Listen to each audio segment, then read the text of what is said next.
una clase poderosa muy pequeña, más una clase pobre muy grande, sin clase media prácticamente. Lo que ocurre con la apertura del comunismo chino es un proceso de migración social en donde las clases bajas comienzan a transformarse de a poco en clase media, empiezan a tener otros hábitos de consumo. El chino de clase baja se alimenta específicamente de arroz, no hay mucho más que eso. El chino de clase media empieza a incorporar proteína animal, un poco de pollo, un poco de cerdo. Bueno, ustedes saben cuántos son los chinos, ¿no? Miles de millones de pedazos de pollo, miles de millones de... Bueno, todo eso al día. ¿Cómo alimentar eso?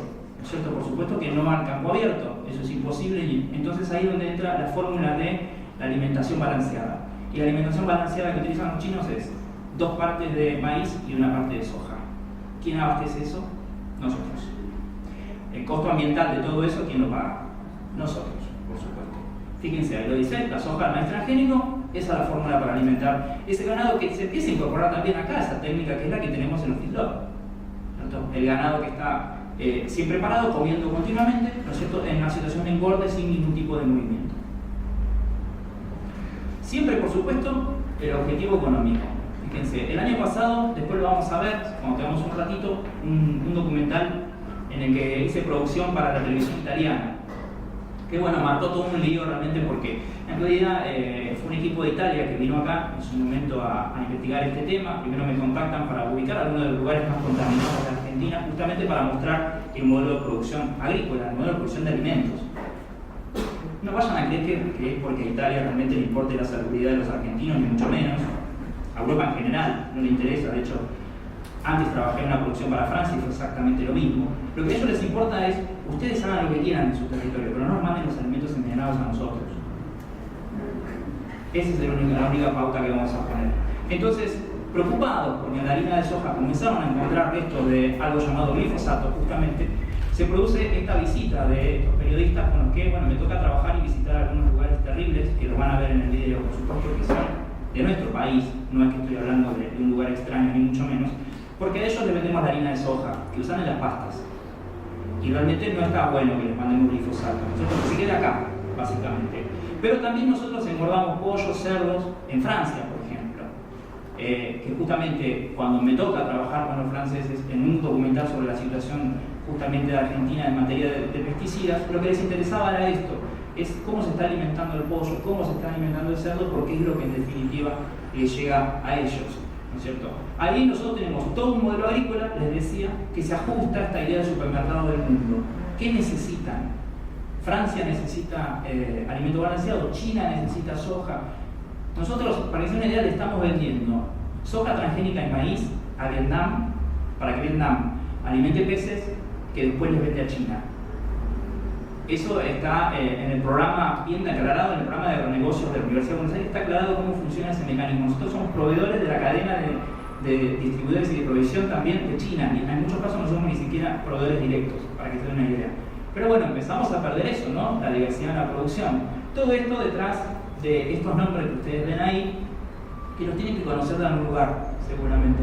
Lo peor de todo no es eso, no son solo estos nombres, sino que estos nombres se están uniendo. Se están creando como megamonstruos, por decirlo así.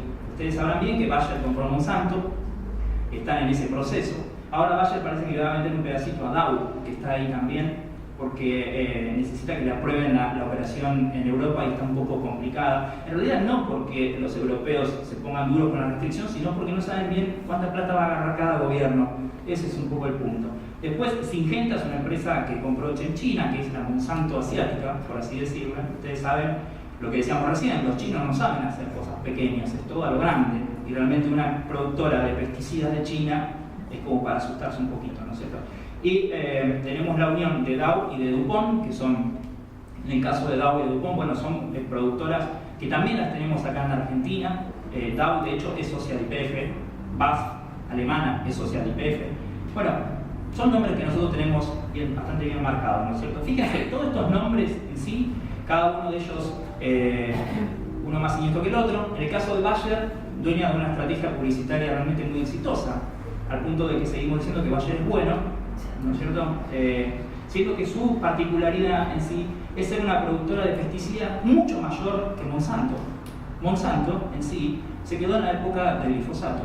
No tiene una gran batería de pesticidas. En cambio, Bayer tiene un portafolio enorme de insecticidas, de fungicidas, también obviamente de herbicidas.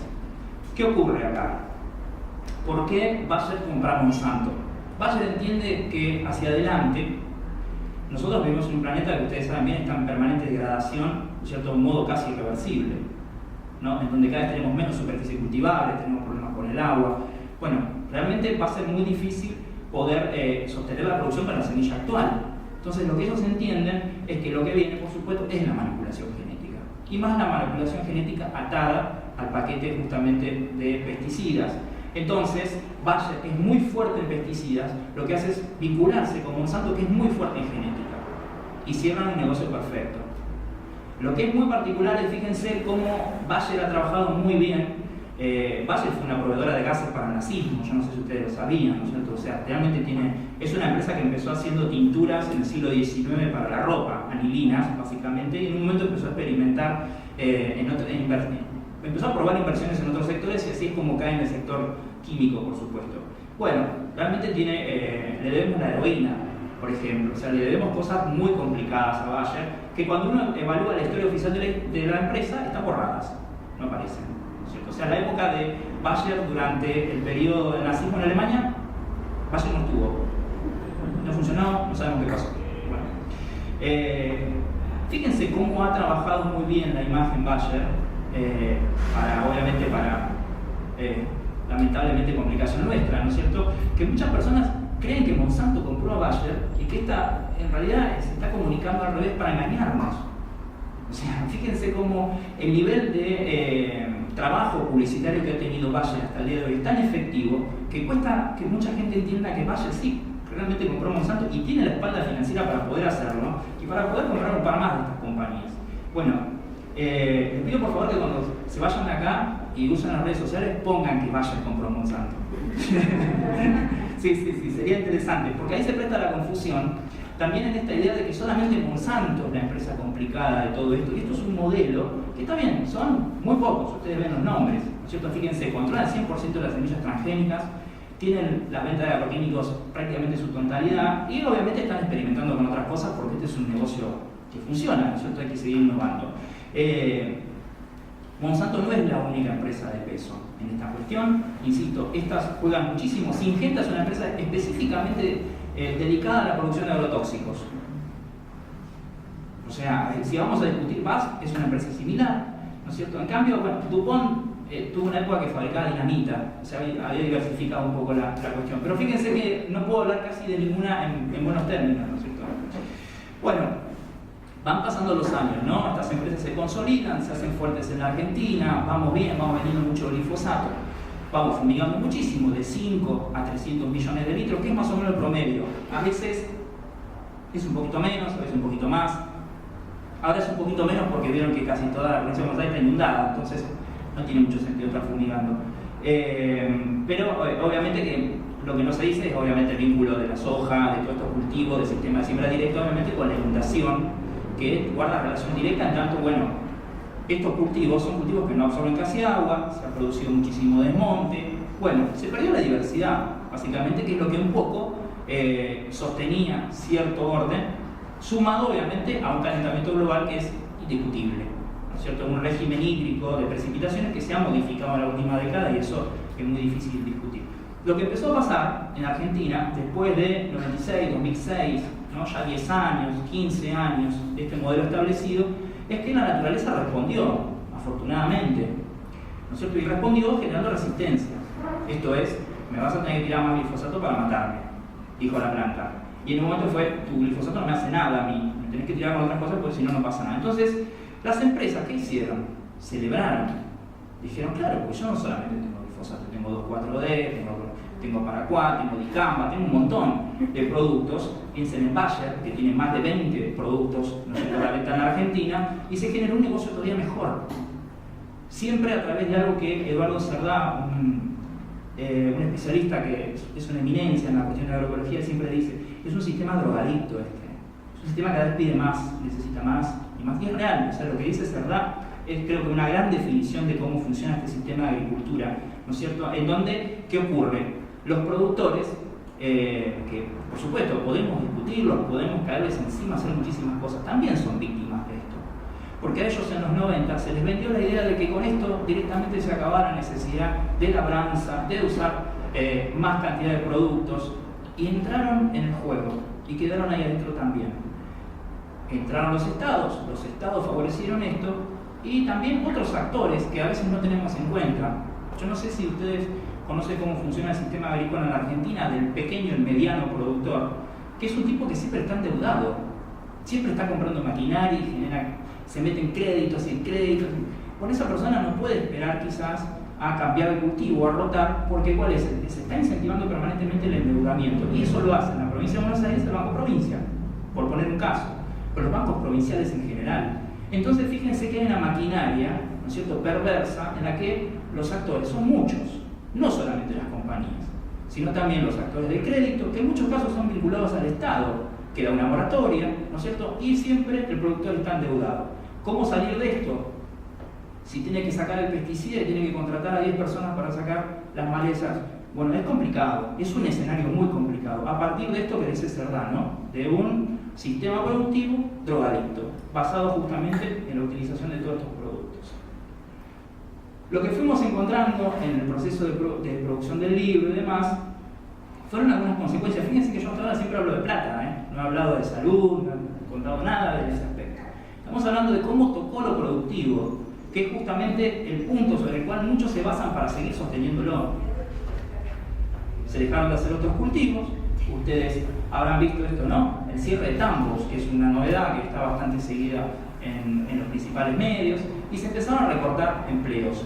Cuando uno habla con ingenieros agrónomos, sobre todo que son como la palabra autorizada lamentablemente en los sectores más fumigados del país, muchos se ufanan de que este sistema lo que hace es justamente demandar menos mano de obra, es más barato para el productor. En algunos lugares de Entre Ríos yo me encontré con estos casos. Fíjense, 1000 hectáreas ya un solo empleado, porque lo que se hace es usar maquinaria que trabaja con siembra directa. El mismo peón de campo lo que hace es manejar la máquina de fumigar, ¿no es cierto? Y el mismo peón de campo es el que utiliza la cosechadora. Y se genera esto que en la ciudad conocemos muy bien, pero que en el campo todavía no lo llaman así, que es el empleo multitasking, básicamente. Una sola persona haciéndola trabajar para todas estas tareas. Rompiendo con cuestiones que el Estado muy disimuladamente cada tanto expone. Fíjense, yo ahí puse un estudio de INTA, donde INTA dice, si nosotros hacemos carne tenemos 9 puestos de trabajo, versus la soja, una persona, 1000 hectáreas, ¿no? Más claro, imposible. ¿Qué ocurre? Uno encuentra un estudio del Instituto Nacional de Tecnología Agropecuaria perdido entre 200 estudios que dicen que lo que hay que seguir haciendo es esto, 1000 hectáreas con una sola persona, ¿no? Y ahora sí, entramos a la parte más dramática. Cuando esto empezó en los 90, hubo quienes, por supuesto, alertaron de que esto iba a pasar. Hubo gente que lo vio, hubo gente que entendió cómo venía esto, que venía siguiendo el problema de otros lugares y también los problemas que ya existían en la Argentina con la manipulación de pesticidas sobre todo. Pero bueno, no se dio espacio, como ocurre siempre. Ustedes habrán visto la maquinaria económica, política, ¿no es cierto?, que opera en definitiva en la profundización de este modelo, hasta que pasa esto, ¿no? Explotan los indicadores de salud, porque realmente explotan en algunos lugares. Se empezaron a multiplicar las malformaciones, el cáncer hoy está presente todo el tiempo. Yo les digo, viajo muchísimo por el libro, realmente me gustaría viajar por turismo, no ocurre casi nunca.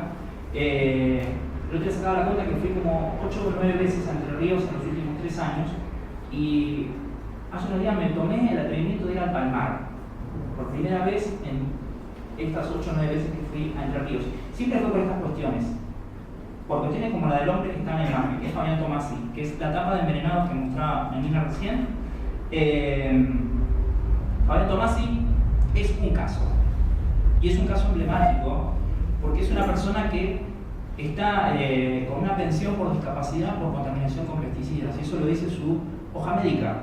Eso nos insta a seguir investigando, porque en definitiva es la prueba irrefutable, ¿cierto?, ante los cuestionamientos que nosotros vemos que siguen estando de la industria, de los actores de gobierno, que dicen, bueno, no hay pruebas, no hay evidencia. Bueno, ahí tenemos una evidencia clarísima. ¿cierto? Es una persona que fue aplicador, es de Basavilbaso, en el centro de Entre Ríos. Fabián Tomasi trabajaba para una empresa que se llama Morini y Compañía, que todavía funciona en una localidad vecina que se llama Urdinarrain. Urdinarrain hoy está considerada por un estudio, por ejemplo, hecho por el CONICET como uno de los lugares más contaminados del mundo con glifosato. Fíjense a dónde se fue la empresa, ¿no? Casi como una cosa muy particular.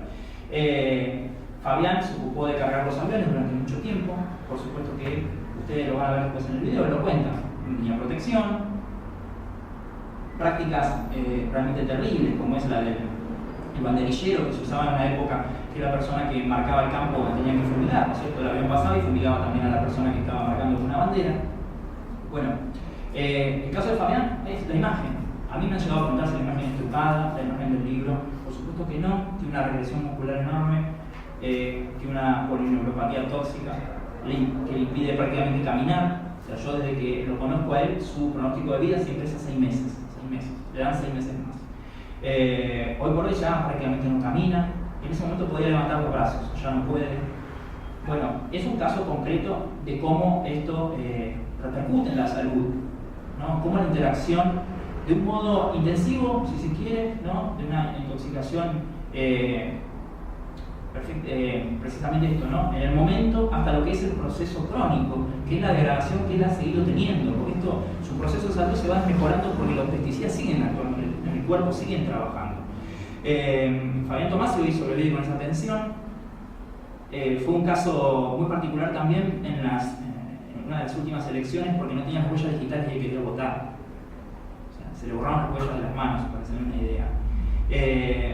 Pero, insisto, es un caso dentro de un mapa que cada vez estamos viendo con más claridad de casos que se van intensificando, ¿no? En ciertas zonas. Yo puse ahí el dato de Santa Fe, fíjense, 20% de las mujeres por lo menos un aborto espontáneo, mujeres de menos de 21 años, estos son estudios hechos por la Universidad de Rosario, los trastornos de tiroides, la diabetes, ¿no? El síndrome de Down.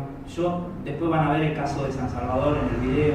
San Salvador es en la provincia también de Entre Ríos, es un lugar al que cada vez que voy realmente me pregunto con cuánta población me voy a encontrar en el lugar. Para que se den una idea, el 40% de las muertes en ese lugar son por cáncer. Y en su momento, esto le hablo de 3 o 4 años hacia atrás, la municipalidad, ante el pedido popular, ¿no? Encabezado por una mujer, una luchadora de ahí que se llama Andrea Kloster, respondió a la demanda habilitando 2 campamentos sanitarios efectuados por la Universidad de Rosario y por la Universidad de La Plata. El resultado, por supuesto que la municipalidad creía que no iba a dar nada al estudio. El resultado fue terrible con esto, el 40% de las muertes de cáncer, más un mapeo que se hace de todo el pueblo donde se destaca que prácticamente toda la tierra, todo el aire y todo el agua están contaminados con pesticidas. ¿Cuál es la particularidad de San Salvador? San Salvador es la capital del arroz, no de producción de arroz, sí de procesamiento de arroz. San Salvador es un pueblo chiquito que tiene los molinos de arroz dentro justamente del ejido urbano y el arroz se almacena en los hilos y es venteado, ¿no? Esto es se ponen los ventiladores, ¿no es cierto?, para sacar, para mover justamente la semilla, el producto y que no genere gorgojo, que no genere bichitos. Todo ese polvillo que se genera, los molinos lo arrojan sobre el pueblo. Cuando uno llega al pueblo encuentra una nube en algunas épocas, sobre todo en la época de mayor producción. Ese arroz, esa nube la respira todo el pueblo y ese arroz lo comemos nosotros. Porque todo el arroz que nosotros vemos en los supermercados está procesado en San Salvador. O sea que de un modo u otro lo estamos recibiendo. Esta gente, por supuesto, está condenada a vivir en ese lugar. Para decir una idea, Concordia está muy cerca de San Salvador. Y en una de las oportunidades que me tocó visitar Concordia,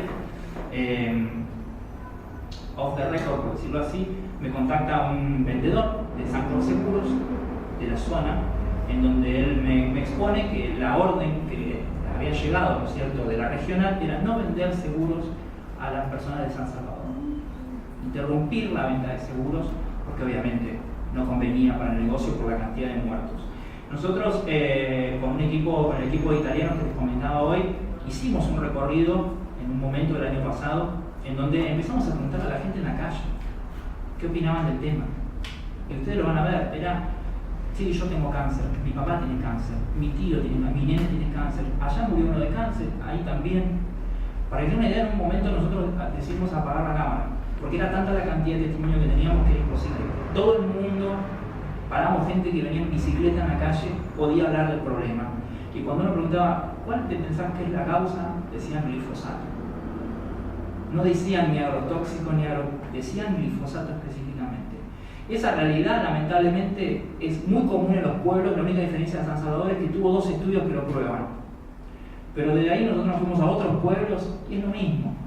Es lo mismo en Urlinarrain, es lo mismo en Sabilbaso, que es donde vive Fabián Tomasi, es lo mismo en Jubileo, que es otro pueblo donde estuvimos en su momento, en donde el acopio de bidones de pesticidas se hace en el centro del pueblo, enfrente del almacén principal. O sea que la gente va a comprar y no, ella que está, visualiza ahí los bidones que están cargados con el herbicida. Nosotros no debimos hacerlo, pero abrimos los bidones y volcamos a ver qué tenían, y justamente todavía tenían este producto, ¿no es cierto? Bueno, esta realidad se da en muchísimos pueblos.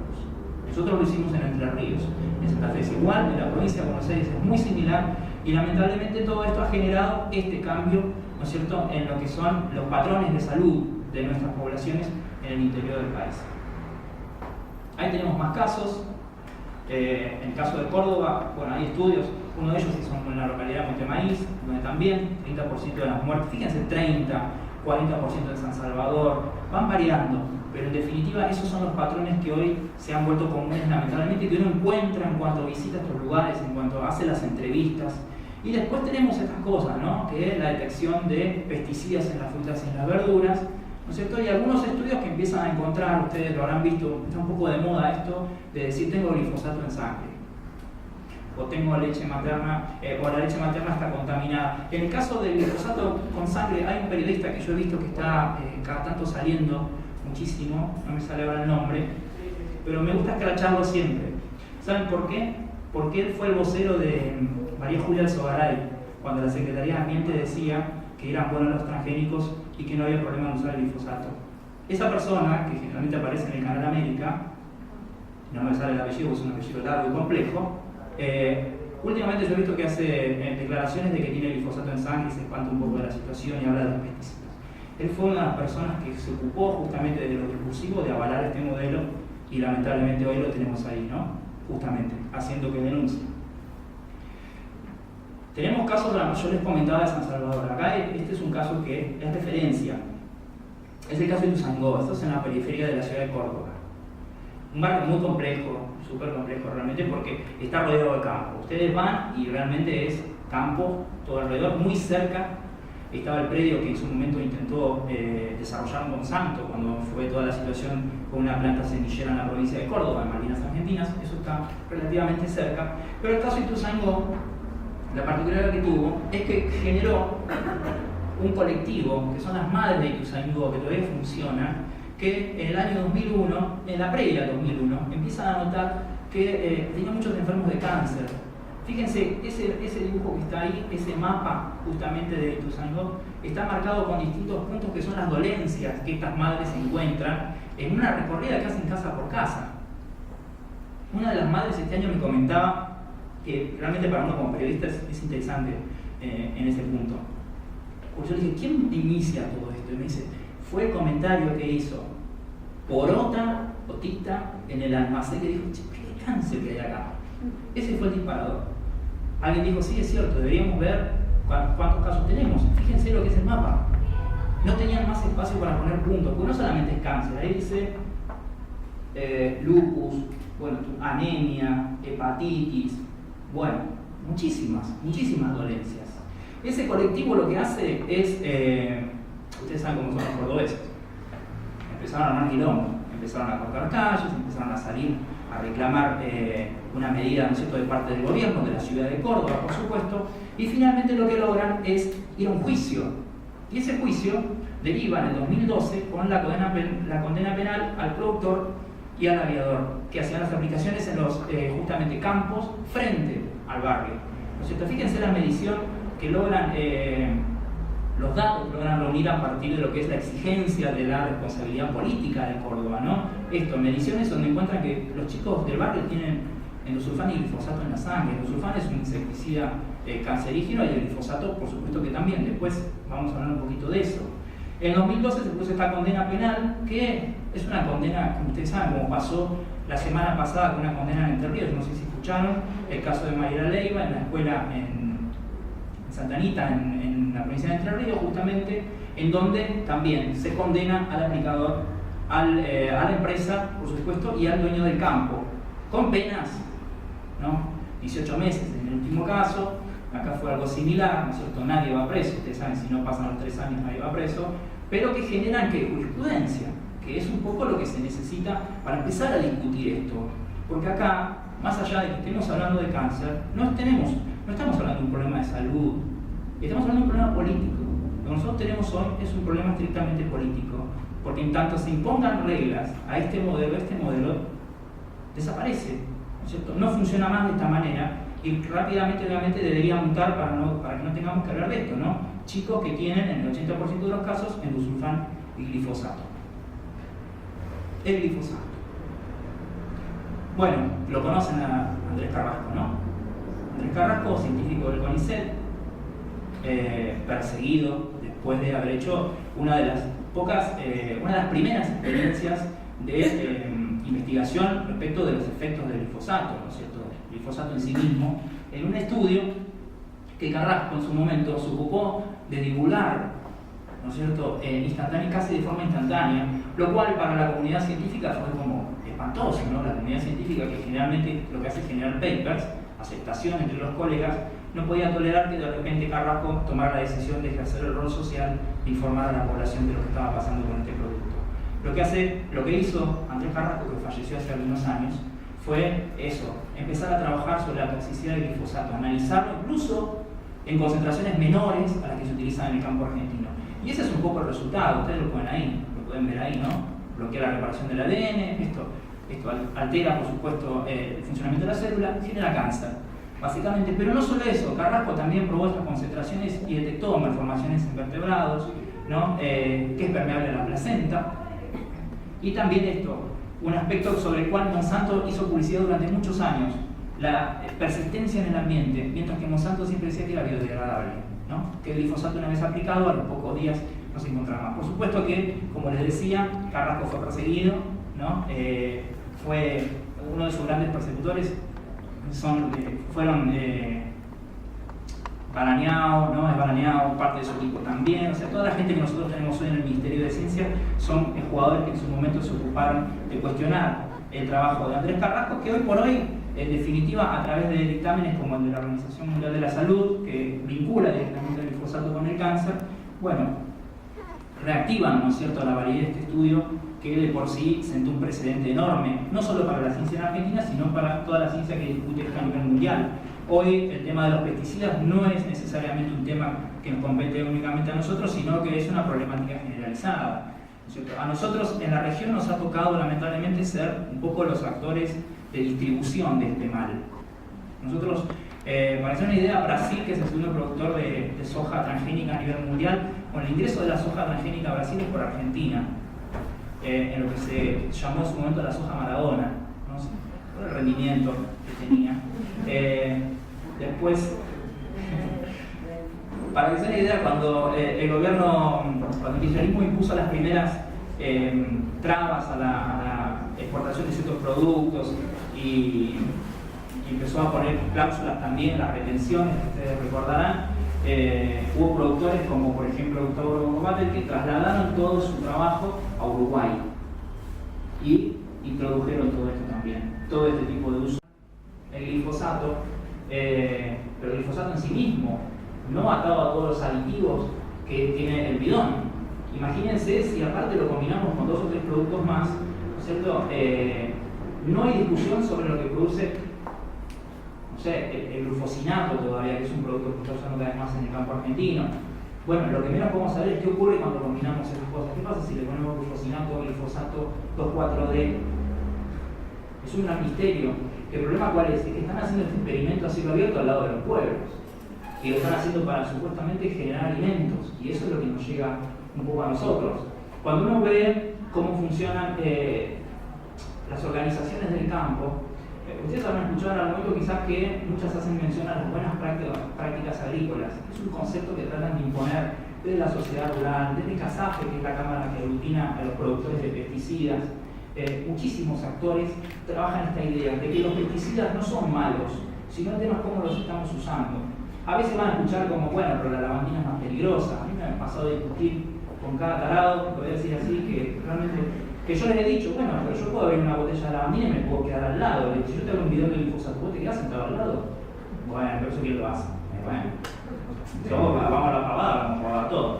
Pero se dan cuenta, esa idea de la buena práctica agrícola, que el problema de Tomasi es cómo usaba Tomasi el pesticida y no el pesticida en sí mismo, es un poco el discurso impuesto para separar la idea de la cuestión de la peligrosidad, de la toxicidad, de lo que sería en definitiva el uso en sí mismo, ¿no? Esto de, bueno, el problema está en dónde lo aplicamos y cómo, y no en sí en que el pesticida sea malo.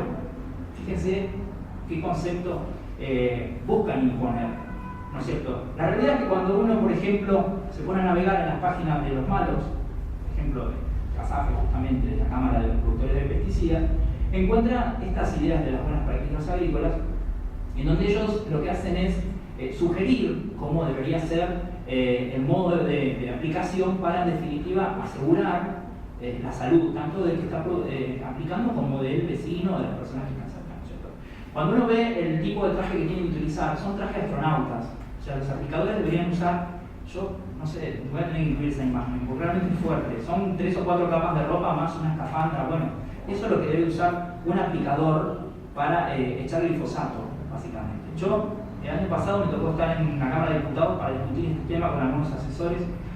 Estaba justo al lado del titular de CASAFE, de la Cámara de los Agrícolas, y yo le decía, si ustedes tienen una foto de alguien que esté usando ese traje, yo a Paula Concu no ven nunca más acá. O sea, me retracto lo que decía públicamente porque no existe una sola persona, no hay un solo registro de una persona usando el traje que ustedes dicen que hay que usar para realmente estar protegido. Y aún así, la pregunta lógica siguiente, ¿cuál es? Es ¿qué tiene que hacer la gente que vive al lado? La deriva por el viento también. Claro. Cuando hay viento. Exactamente. Entonces, si vos estás de astronauta, sos Armstrong, yo creo que es Aldrin al lado tuyo. Claro, una cosa así. Esto es muy complicado. Por supuesto que esa pregunta jamás la van a responder, y en tanto y en cuando ellos tienen este control, este dominio económico y esta posición en el mercado y en el modelo productivo, ni siquiera tienen necesidad de la discusión. Básicamente van ganando. Y listo. Ese es su punto. En definitiva, bueno, fíjense, la frontera de la soja sigue en expansión, ¿no? La soja es el cultivo dominante, por eso en un punto es el que más tomo, pero ese MON 810 es el choclo transgénico que nosotros le vendemos a buena parte de América Latina. Una vez se lo comentaban unos colegas de Colombia que casi se infartan porque ellos comen muchísimo choclo en la sopa y demás, y empezamos a ver los números de exportación de Argentina, que eso también es público. Uno si indaga un poco estas cosas las encuentra, puede ubicar cuánto le estamos vendiendo al mundo y de qué producto en particular, y le estamos vendiendo ese choclo justamente que no solamente resiste a pesticidas, sino que también tiene BT, o sea, tiene el insecticida dentro. Bueno, pobres colombianos. Nosotros tenemos hoy esta matriz, fíjense, casi el 100% de la semilla de la soja es transgénica. Por acá se da un proceso interesante también, que es un proceso que en cuanto tengamos la ley de semilla que quiere Monsanto, esto va a pasar acá. Todavía no ha pasado, pero es lo que se avecina, ¿cierto? El tema es así, si usted tiene, no se puede usted, pero no importa, si usted tiene un campo con semilla transgénica y al lado tiene un campo con semilla silvestre, en el proceso de polinización, el resultado, la planta que va a seguir, es transgénica. Se impone la transgénesis. En Estados Unidos, la ley de semillas vigente, lo que hace es, le otorga poder de policía a las empresas. Las empresas tienen un registro, Monsanto lo tiene en Argentina, si ustedes se meten y quieren comprar una bolsa de semillas, van a notar que Monsanto tiene toda la información del productor. Toda la información, qué cantidad compró, dónde la compra, y hasta tiene una estimación de cuál va a ser la producción, inclusive. En Estados Unidos eso ya está aceitado, tiene muchísimo tiempo de funcionamiento. Entonces, ¿qué ocurre? Monsanto, cualquier empresa que se ocupe del tema de la semilla, puede arrogarse la decisión de pedir una inspección para un campo. Dice, mira, a mí me parece que acá sembraron con mi semilla y la realidad es que yo nunca le vendí porque mi registro no estaba esta persona. Interviene, acá hubo una acción similar en una cooperativa en la zona de Chaco con Gendarmería, interviene una fuerza de seguridad, compulsivamente toma muestras y si comprueban que vos tenés la genética de una empresa que no pagaste, automáticamente vas a un juicio. Y en ese juicio puedes perderlo todo. Lo que ocurre, fíjense, si yo les digo que al lado de un campo con soja transgénica uno pone la soja silvestre, automáticamente tu soja siguiente va a ser transgénica. Y si nosotros tenemos la ley de semillas que está pretendiendo imponer Monsanto, ¿qué va a pasar? Va a entrar Gendarmería a tu campo, va a encontrar esa planta y te vas a comer un juicio. Ese sistema es el que específicamente destruyó al pequeño productor en los Estados Unidos y es un poco al que vamos nosotros. Porque no solamente pasa con la soja, tenemos el maíz, fíjense, el 95% del maíz, el algodón lo mismo, y ahí está un poco el número de la última facturación del modelo de pesticidas, que es, yo les decía, el negocio más brillante de los últimos 20 años por lo menos. Para que se den una idea, el descalabro que genera la transgénesis, hace muy poco el INASE, el Instituto de la Semilla, en un documento interno, que es el último que robar, expuso que encontraron alfalfa transgénica en Argentina, que no está habilitada. ¿Cómo llegó esa semilla? Puede ser por maquinaria agrícola comprada usada, es muy común, compran la maquinaria de Estados Unidos, la maquinaria no está bien lavada y viene con la semilla. El punto cuál es, se disparó esa alfalfa, ya empezó a interactuar por supuesto con la alfalfa local y empieza a imponerse, por esto que yo les decía. Entonces en algún momento vamos a tener algún comentario chiquito, en algún diario van a ver sobre la problemática de cultivo que no está aprobado y que ya está funcionando en Argentina y contaminando, atacando la diversidad. Claro, exactamente. Sí, sí, está modificado específicamente para eso, para imponerse, ¿no es cierto?, permanentemente. Los ganadores, bueno, habrán visto que son pocos, ¿no? Esos son los privados, están los estados, que también un poco estamos nosotros implicados ahí, ¿no es cierto? Fíjense, el glifosato sigue siendo más de la mitad de la torta, aunque va achicándose porque, por supuesto, la generación de nuevas malezas que resisten, lo que hacen es abrir un poco la utilización de los pesticidas, que son auténticas bombas químicas. El glifosato, nosotros tenemos una calificación en la toxicología de los pesticidas que va de 1 a 4. El 1 es, como si estuviésemos hablando de plutonio, ¿no es cierto? Y el 4 sería como el bueno, vamos a ponerlo así. El glifosato, aunque está en discusión, es la C4 en Argentina. El hecho de que nosotros tengamos esta problemática de las malezas resistentes hace que se esté bajando hacia uso de pesticidas del orden 3 y del 2. O sea, estamos ganando peligrosidad a partir justamente de esto, para la alegría obviamente de las compañías y para el desmedro de nuestra salud, ¿no es cierto? Yo en un momento lo hablaba con Damián Marino, que es un científico de la Universidad de La Plata y también es del CONICET. Yo le decía, pero ¿qué va a pasar, ¿no?, con el ambiente, con los animales? Y él me dijo, vos quedate tranquilo, que todos generan resistencia, menos nosotros. Nosotros somos los únicos que no podemos generar resistencia a estos productos. Bueno, quedaremos en el camino. Y evidentemente así es como está la cosa, ¿no? Ahí están un poco los números. La facturación, fíjense, son posibles de determinar, ¿no? 170 millones, 300 millones, ¿no? Con tecnología que está siendo insertada en el mercado, ¿no es cierto?, a través de nombres que a veces no conocemos. Fíjense el caso de Don Mario, no sé si ustedes conocen Don Mario. Don Mario es una empresa que es la principal proveedora de distribuidora y comercializadora de semillas de soja en Brasil, que es el segundo productor mundial. Es una empresa top 5 en el mundo de venta de semillas. No sabemos quiénes son los dueños, sabemos que son argentinos. Fíjense cómo funciona esto, ¿no? De qué manera esto está entre lo encubierto, entre lo que no se menciona, por supuesto, y al mismo tiempo funciona, se agiganta, ¿no?, todo el tiempo creciendo por debajo de nosotros. Los perdedores, bueno, el señor de la foto va camino a ser un gran perdedor, ¿no es cierto? Porque, ¿qué pasa? Ahí es donde entramos nosotros, acá en la ciudad, ¿no es cierto?, con la cuestión de los pesticidas en las frutas y en las verduras. Una experiencia clara fue lo que este año mostró Soberanía Alimentaria del Agua, a partir de un estudio que se le pidió a la Universidad de La Plata, justamente a Damián Marino, que yo lo comentaba recién, en donde el resultado lo puede explicar Marcos, por favor. Bueno, el 70% de las frutas y verduras que encontramos normalmente tienen presencia de agrotóxicos de distintos tipos. Aparecen agrotóxicos que están prohibidos, hace años incluso que siguen apareciendo en las muestras. Cuando es de los permitidos, el nivel es más allá de los permitidos. Y esta tarea que hicimos fue pedirle a los alumnos de nuestra cátedra libre de soberanía alimentaria que nos trajeran muestras de frutas y verduras de los consumos más populares de los lugares donde compran normalmente. O sea, la verdulería de la esquina, el chino, el supermercado. Así que, y el resultado era transversal. Y esto se cotejó también, Patricio, con un informe oficial del propio SENASA. Exacto. A partir de, no porque el SENASA quiso dar ese informe, sino porque un colega nuestro, Fernando Caballero, a través de la organización Naturaleza de Derechos, le exigió a través de una acción judicial que entregue esa información, dando cuenta de una situación generalizada en todo el país. Exactamente, sí. Gracias, Marco, desde el móvil.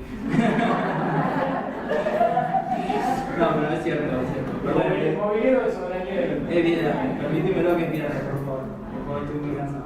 Es cierto, justamente lo que decía Marcos y el hecho de que, bueno, lo que denuncia, lo que permite mostrar naturaleza de derecho es la gravedad del Estado cómplice, ¿no es cierto? El Estado que reconoce que todas estas frutas y verduras están disponibles, fueron puestas a la venta, en definitiva, en los mercados centrales de La Plata, de Mar del Plata y de la ciudad de Buenos Aires, sin exponer qué es lo que ocurrió con esa fruta y la verdura. Primero, el origen, de dónde venían, ¿no es cierto? Quién produce de esa manera, encontrar lúcula con DDT, debe ser una rareza. El DDT está prohibido en Argentina en 1990, para tener una idea.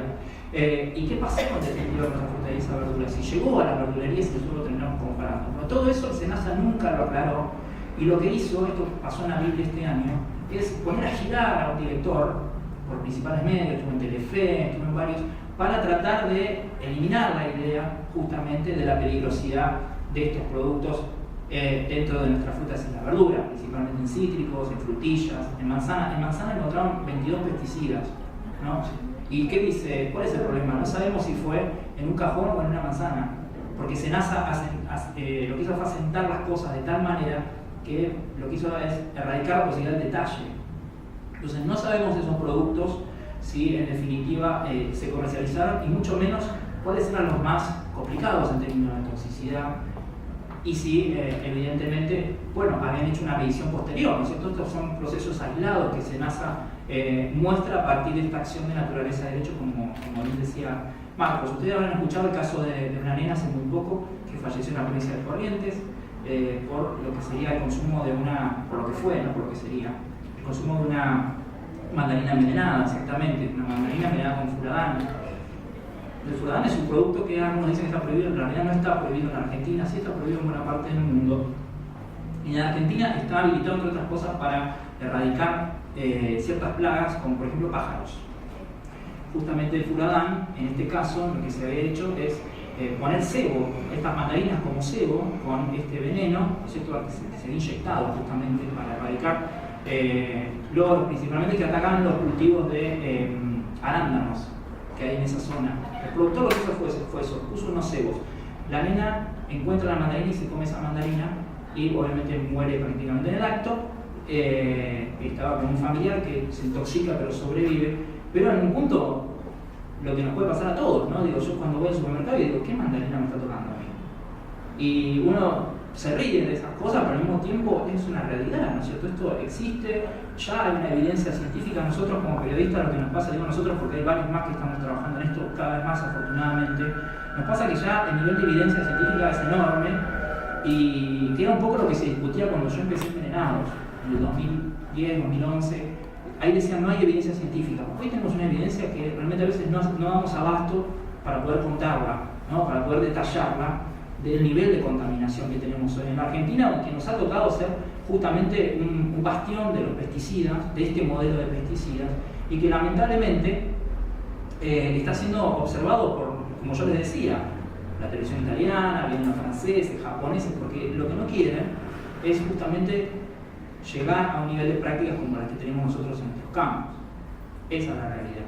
Fíjense, ahí decía, ¿no? Glifosato insecticida en el río Paraná. Eso es un estudio también hecho por la Universidad de La Plata, publicado por el CONICET. Científicos también trabajan en el CONICET, por supuesto. El glifosato en el suelo, en Urtinarrán, en donde lo que se rompe ahí es la idea de la inocuidad y lo biodegradable del producto, ¿no? La realidad es que lo que muestran ahí los estudios es que es persistente, que ya prácticamente no se puede sacar del suelo, no solo por la característica misma del glifosato, sino por el hecho de que todo el paquete tecnológico, esto es, los otros herbicidas que se usan, fungicidas también, por supuesto, rompieron la maquinaria de limpieza que tiene el mismo suelo. Mataron todo el microorganismo de ese suelo. Entonces, los pesticidas lo que hacen es acumularse permanentemente. ¿Qué es lo que pasa también en el punto número 1, en el río Paraná? Tenemos acumulación. Fíjense, a mí me tocó el año pasado dar la noticia esta, justamente del río Paraná, a través de este informe científico. Ustedes saben que el río Paraná abastece agua a muchísimas ciudades. Ninguna de estas ciudades tomó una sola medida desde el año pasado hasta acá respecto de esto. Solamente se ocupó de contestar la información de la empresa de aguas de Rosario, que dijo que no había glifosato en el agua, pero después terminó reconociendo que lo habían medido, ¿no? Y es un poco la situación en la que estamos nosotros en general. Esto es una suerte de mapa nocturno, ¿no? En donde estamos avanzando a tientas y a medida que vamos escalando un poquito encontramos, y lo que encontramos no es nada bueno. Encontramos esto, ¿no? Fíjense, el 40% de muertes por cáncer en San Salvador, les comentaba hoy, ¿no? Estudios distintos que encuentran glifosato en el centro de La Plata. Dicen, ¿cómo llegó hasta acá? Bueno, porque el glifosato es afina la partícula de polvo, y si tenemos viento, eso se va moviendo, ¿no? La deriva, justamente que acá decía, la lluvia también, cargada con pesticidas, atracina, glifosato, y por supuesto lo que incorporamos nosotros en las frutas y en las verduras a través de estos estudios que se van a conocer ahora, que tienen que ver con la ciudad de Buenos Aires, con un par de ciudades más, pero bueno, en definitiva muestran un poco cómo nos estamos alimentando.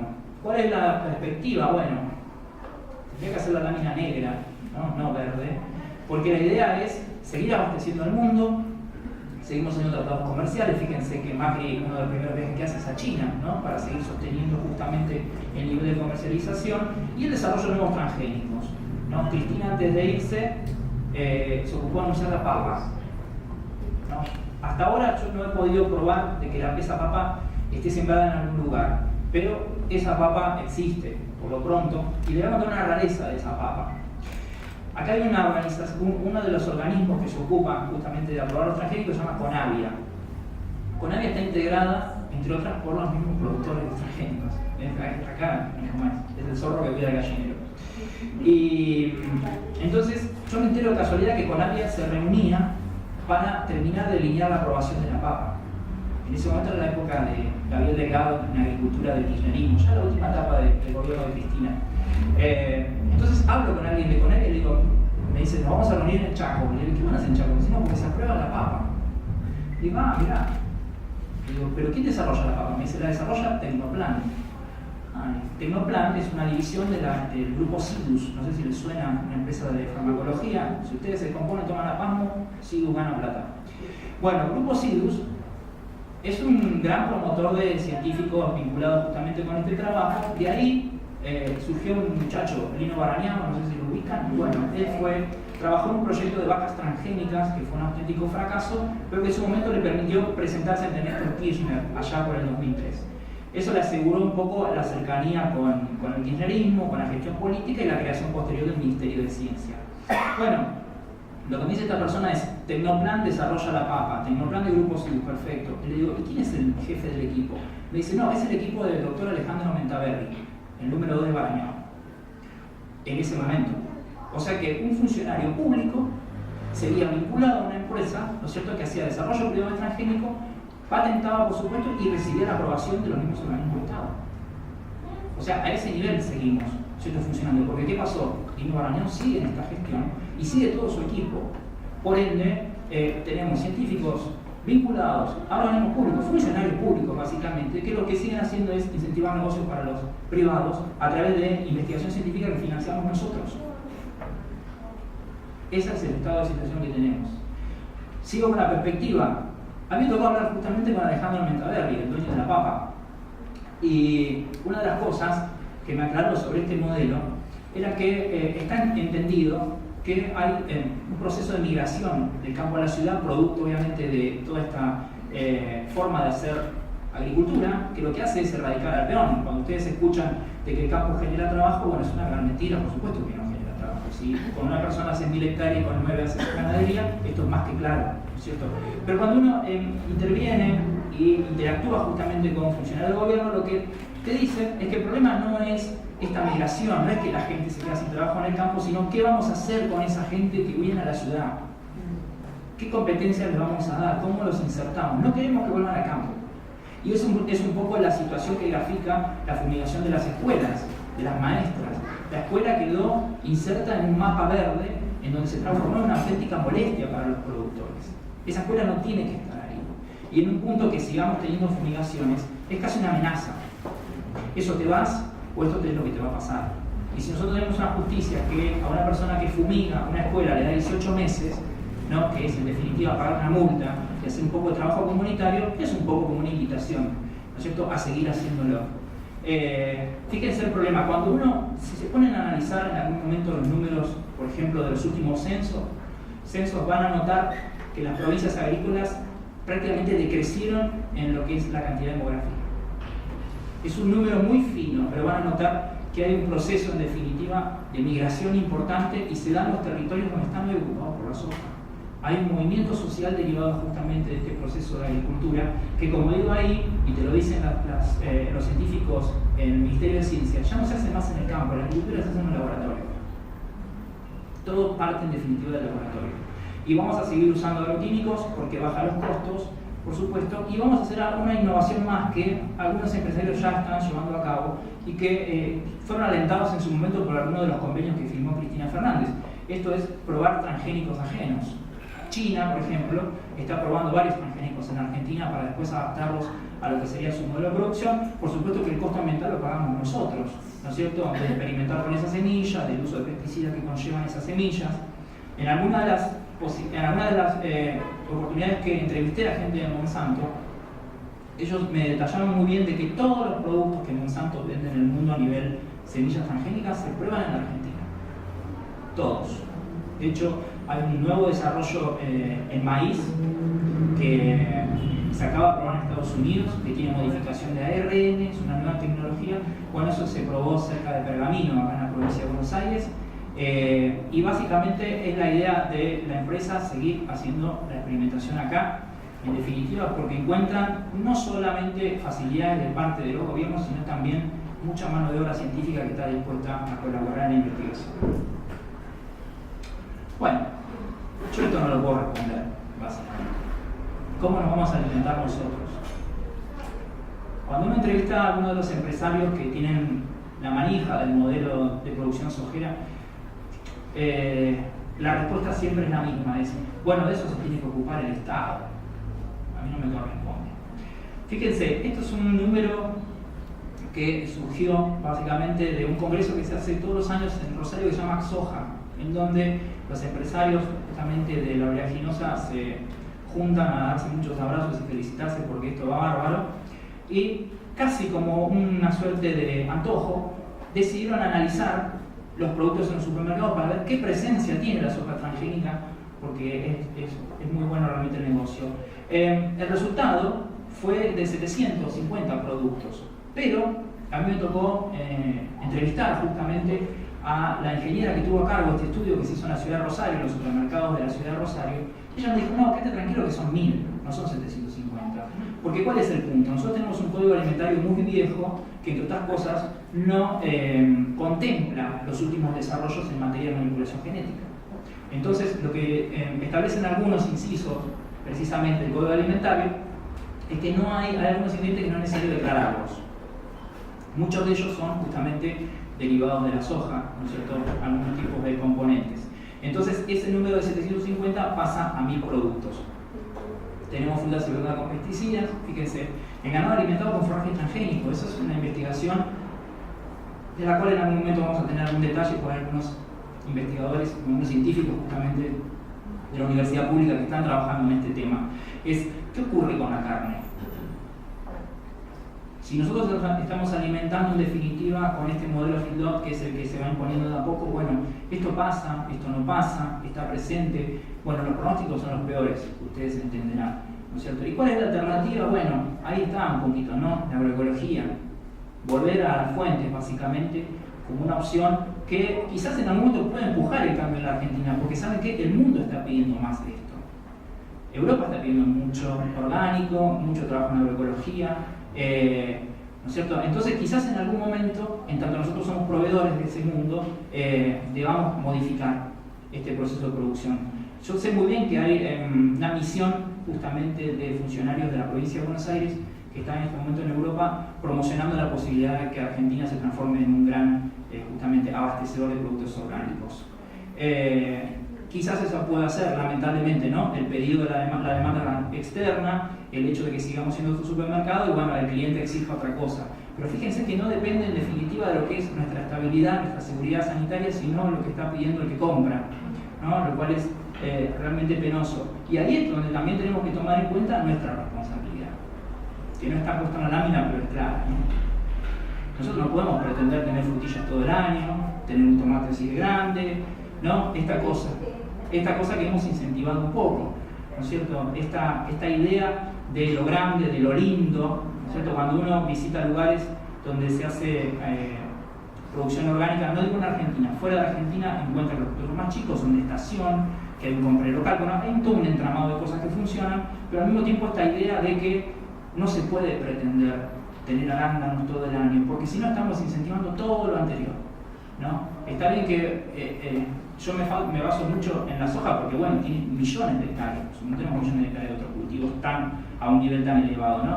Pero en un punto nosotros somos responsables de lo que ocurre en las verdulerías por esto mismo, ¿no? Queremos la banana amarilla.